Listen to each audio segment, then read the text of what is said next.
purposely said, promote everybody, let everybody else have some shine, but not so much me. I don't understand. Because now the Fever are doing the same thing that the WNBA did. Remember the rookie in Caitlin Clark's rookie year? The WNBA was like afraid to promote Caitlin Clark because it was like, we don't want to promote her out of fear of making all these other players jealous, right? Remember that? Or the media couldn't comment on nobody unless they threw in Angel Reese. Like Caitlin Clark and The veil has finally dropped in Indiana, and the consequences are nothing short of explosive. Caitlin Clark, the athlete who practically rescued the league's viewership single-handedly, has been downgraded to a mere promotional tool by her own team's leadership. While the public anticipated the Indiana Fever would establish a powerhouse around her, they've opted to treat her as a cheap attraction to drive merchandise sales. The reveal of the Iowa crossover night wasn't a tribute. It was a blatant cash grab showing the organization prioritizes her college following over her professional growth. It feels like a massive betrayal of a rare talent, and the fans are making their outrage known. And you're like, yeah, but I've seen the attendance and I've seen the ratings, and it looks an awful lot like it's Caitlin Clark, singular, as the only person that's led that, right? I don't understand what's going on with the Fever. There is so few Caitlin Clark posts over the last 10 days that it's just strange. And some of those are like game highlights. But as far as all these other little activities and this and that and the other, that they're MIA. Social media is currently in an uproar because the evidence is impossible to dismiss. Over the past 10 days, the Indiana Fever's official channels have acted as if Caitlin Clark has vanished. If you scroll through their accounts, it's a total void where the face of the team should be. Rather than spotlighting the record-breaking rookie who is drawing massive crowds nationwide, they are pushing everyone else into the limelight. It appears intentional, almost as if there's a directive to downplay her fame to protect the pride of veteran players or the coaching staff. This silence from the digital team speaks volumes to anyone who recognizes who is truly driving the sport's growth. Caitlin Clark and her fans versus the WNBA owners, refs, coaches, players, old guard fans, and the media. Here we go. I mean, what are we doing? Hopefully Stephanie White asks the team what they think the Sparks are going to run. One of the worst looks I've ever seen from a coach at any level ever. Wow. The Fever went 1-3 against the Sparks last season. Caitlin didn't play in any of those. The Fever managed only 1 win out of 4 against the Sparks last year, and Caitlin wasn't even on the roster for those games. Now, observers are seeing a frustrating trend that mirrors the league's past errors. Remember when the WNBA hesitated to promote Caitlin, fearing it would spark resentment among other athletes? It seems the Fever have adopted that same narrow-minded approach. They appear frightened of making her the center of attention. Even though data confirms she is the primary reason people are tuning in, they are sabotaging her record-breaking momentum by trying to force an artificial balance. They're treating a global phenom like a bench player, and the results are some of the most disastrous coaching choices I've ever witnessed at any level. From a coach at any level ever. Wow. The Fever went 1-3 against the Sparks last season. Caitlin didn't play in any of those 4 games. Ray Burrell killed the Fever last year. She's in Chicago. Will it make any difference this year with the same coaching staff in charge? We're going to see. We're going to see. They really need to replace the women in the front office. I mean, I don't care if you win or lose. I just want 30 points at 12. The announcement of the Iowa night was the final straw that drove the Hawkeye community into a genuine frenzy. The Fever chose to market a crossover cap in Iowa's colors, essentially signaling to the public, "We know you only care about her past, so give us your money." This strategy treats Caitlin like a museum piece rather than the foundation of the team's future. They are exploiting her collegiate legacy to sell merchandise while simultaneously holding her back from leading the play on the court. It is the very definition of a greedy money grab that casts the world's biggest star as a supporting character in her own marketing campaign. Guys, we're heading in a direction of what could end up being a 30 for 30 one day on ESPN. What if we told you women's sports had the biggest star of all time? But neither their team nor the league was ready. I think about that for a second. Is that where we're headed? No, sir. After all the bullshit and lying to fans, Indiana Fever, you have the audacity to come out here and put up the big L? Really? Where's the defensive genius? Just look at the engagement levels on their most recent posts. If you want to gauge the public's mood, you'll see thousands of likes overshadowed by hundreds of comments from genuinely frustrated people. One viewer remarked that the front office seems to have their heads in the sand while the greatest opportunity in sports history passes them by. They are attempting to have it both ways. They want the massive revenue Caitlin Clark generates, but they refuse to give her the respect she's earned. It's a certain recipe for a fractured locker room and a public relations disaster. For our matchup versus Golden State includes an exclusive Fever crossover with Iowa. I'm going to tell you, folks, had Stephanie White and the Fever not acted in the manner that they've acted, I'd have bought this cap. I would have bought this cap. I'm not going to buy it now. I guarantee you that. Wow. Would have been sold out in 30 seconds if you snatched up Kate Martin. Hey, I can't defend it now. I said, hey, we don't need another guard. The arrival of a new guard has only worsened the situation, highlighting the front office's lack of a clear strategy. Just hours after insisting they didn't need more backcourt players, they signed another Iowa graduate. This isn't about improving the roster. It's a weak attempt to pacify a fan base they know they're losing.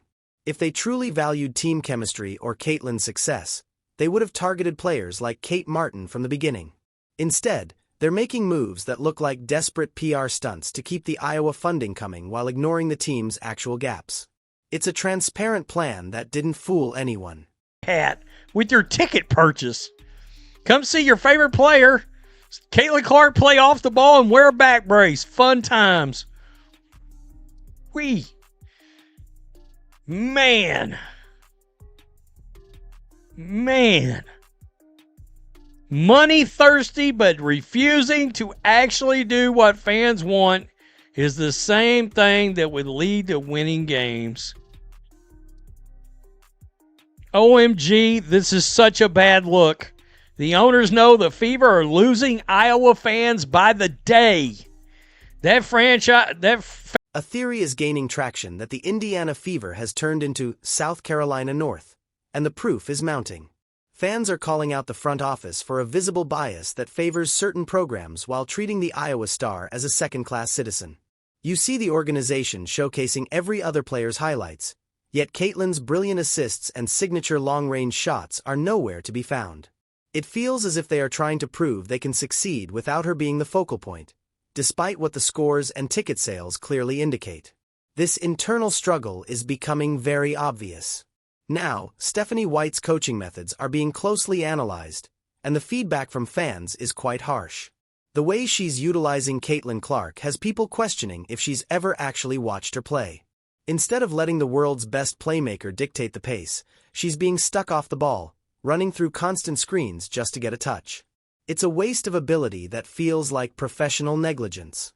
It's like taking a Ferrari and forcing it to drive like a golf cart. Fans want to know why the offense is so stagnant when they have a human highlight reel on the floor. The next game in LA against the Sparks is being seen as a battle of Caitlin and her supporters against everyone else. The media, the owners, and even her own staff seem to be against her. One fan noted they want to see 30 points and 12 assists from Clark, regardless of whether the Fever actually win. That shows how strained this environment has become. People realize the team isn't focused on Caitlin's success, only her ability to generate profit. The gap between management and the audience has hit a breaking point. They are dropping the ball on a scale we've never witnessed before. Instead of a title run, We're seeing a slow-motion disaster driven by corporate greed and coaching pride. It's a sad situation for an athlete who deserves to be more than a secondary act. Let's look at that hat again, because it symbolizes everything wrong with the current leadership.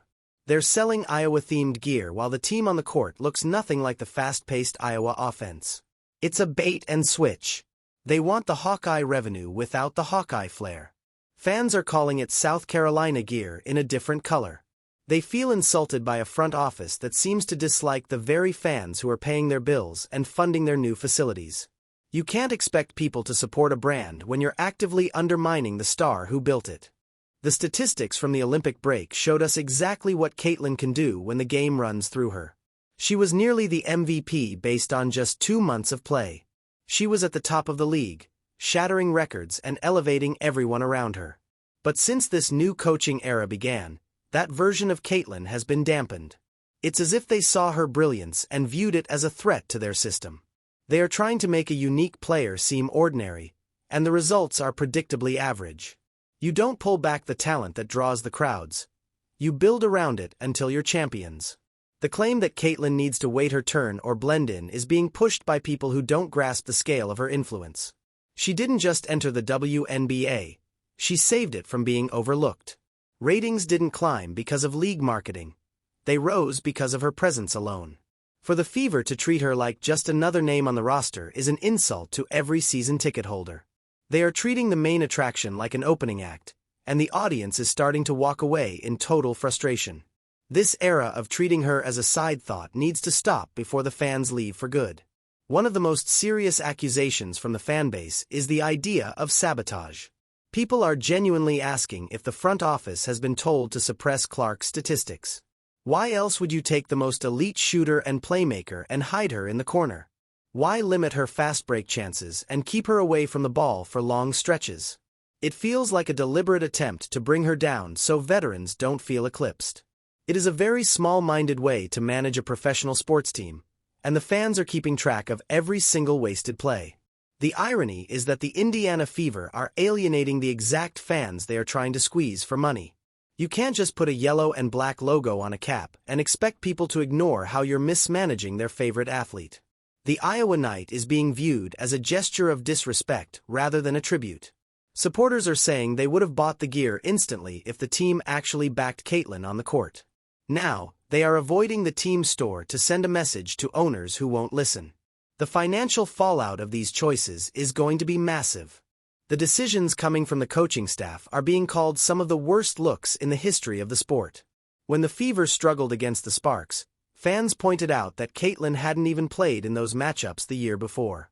Yet, they are still trying to stick to a system that failed long before she arrived. They are holding on to an outdated mindset while the future of basketball is standing right there. It's a cultural collision that is breaking the team apart from the inside. They have a once-in-a-generation talent, but they are coaching like it's still the 90s. Every time the Fever share a highlight that excludes number 22, the comments are filled with the same question: where is Caitlin? It's become a game of hide-and-seek with the sport's biggest star. The organization seems to think that if they stop talking about her, the Caitlin Clark effect will fade and they can go back to being a quiet, mid-tier team. But they've already taken the money. They've already built a new facility with her earnings. You can't enjoy the rewards and then ignore the person who made them possible. It's a level of hypocrisy the fans won't accept. The anger isn't just about stats or minutes. It's about a total lack of support. Fans see Caitlin being targeted on the floor every night while her teammates and coaches remain quiet. When you pair that with this side-piece marketing plan, it paints a picture of a player who is isolated within her own building. She's being used as a shield for the league's expansion while being denied the basic protection any other superstar would get. This lack of loyalty is making fans wonder if she should start looking for a way out of Indiana. We are witnessing a fan rebellion that is completely new to the WNBA. These aren't just casual viewers. These are people who have followed Caitlin since her first game at Iowa. They know her potential and they know when they're being misled by management. When the social media team tries to pretend everything is fine, the fans are right there to point out the truth.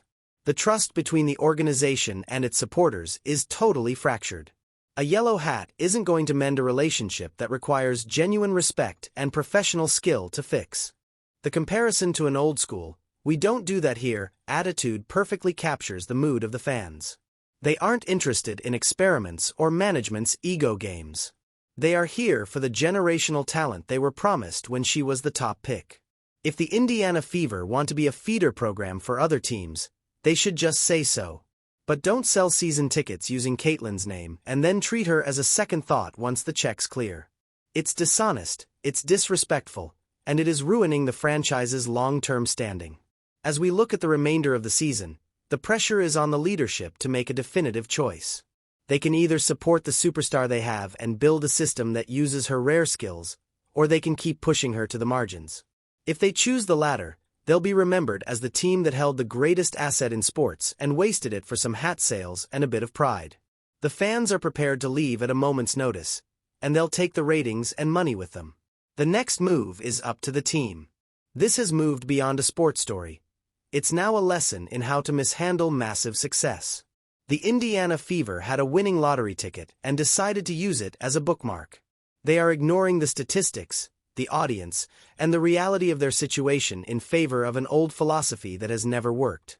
Every game that passes with Caitlyn in a minor role is a lost opportunity that the league can never reclaim. The entire world is watching, the fans are demanding change, and time is running out for a team that seems set on failing very publicly. Ultimately, Caitlin Clark will be fine because her skill is undeniable and her brand is bigger than any franchise. However, the Indiana Fever might not be so fortunate. By choosing to treat their star like a marketing gimmick instead of a franchise player, they are pushing away the very people who made them relevant again. If they don't change their path immediately, they will be known as the team that fumbled the greatest gift the game has ever received. The fans have spoken, and now we wait to see if anyone in Indiana is actually paying attention.